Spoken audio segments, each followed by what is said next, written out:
You've probably heard this line before. Could we survive an all-out nuke war? Hypothetically, no. Realistically, maybe. If you're anything like me, you held your breath whenever the living came in contact with the walkers in The Walking Dead. It got me thinking, what would humanity do if there was ever a situation like that? Or what if aliens decided to wipe us out? Sure, some might flee to Mars like Elon Musk envisions. But most of us aren't invited. And even if we were, chaos tends to follow anywhere. That's not science fiction. It's history. And yes, we joke about zombies and Mars, but the next apocalypse probably won't come with a soundtrack. It won't be slow, or cinematic, or fair. That's the screen version. The one that fades to black. In reality, it doesn't fade. First comes the flash, then the fire, the radiation, the famine, and then it lingers. And surviving it takes more than luck. So whether it's zombies, aliens, nukes, or something we haven't imagined yet, here's what I'd actually do if the world potentially ended tomorrow. Phase 1. Recognize the warning signs. Apocalypses don't happen overnight. Strange events, like flying drones appearing everywhere, can be an indicator. Rising tensions or sudden societal shifts are definitely something to be on the lookout for. Pay attention to these signs and start planning early. It's safe to assume communities and people who act quickly have better chances of survival. Apocalypses don't start with mushroom clouds. They start with silence, then tension, then fire. If buildings start falling and satellites go quiet, it's already late. But not too late. Phase 2, when threats are close. If you're outnumbered or overpowered, avoid confrontation at all costs. Hide, use basements, dense vegetation, or concealed spaces to stay out of sight. In most cases, nature really is your friend. Take the baobab tree, for example, revered in many parts of Africa for its unique properties.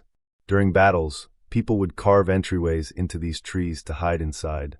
It's a little-known fact that old baobab trees are naturally hollow at the center, making them the perfect natural camouflage. Blend in, wear neutral clothing, avoid drawing attention, and mimic the behavior of those around you. Use the environment. Travel at night, stay low, and use natural barriers like rivers or mountains for cover. Avoid lighting anything, as it could draw attention to you. Just remember, if you can see them, they can probably see you. Staying invisible isn't cowardice, but a survival strategy. Create a safe space. If staying put, reinforce a room with essentials like food, water, and medical supplies. Phase 3. Build a survival network. Survival isn't a solo mission. You'll need people. Not a lot. Just enough to stay human. Trustworthy allies, family, friends, or sometimes even strangers, can share resources, provide protection, and help you navigate chaos. A strong community would be the best defense against the unknown.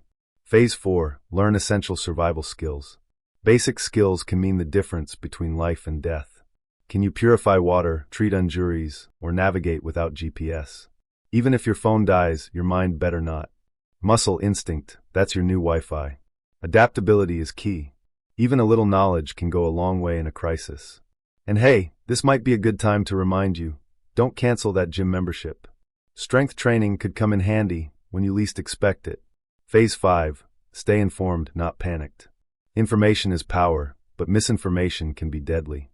In a world where the sun might fade behind dust clouds, the only light left is reliable information.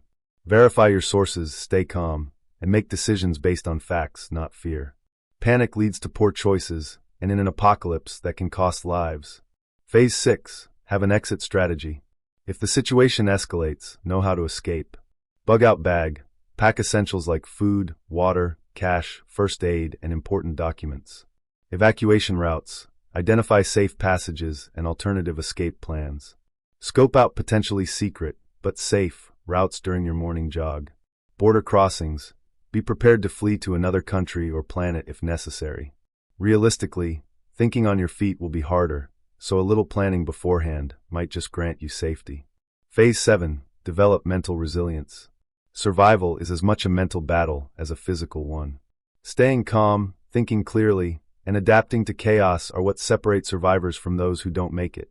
Build your mental resilience through mindfulness, meditation, or even therapy. Staying mentally strong is just as important as physical preparedness. The scariest part of an apocalypse isn't the explosion. It's the silence that follows. The not knowing.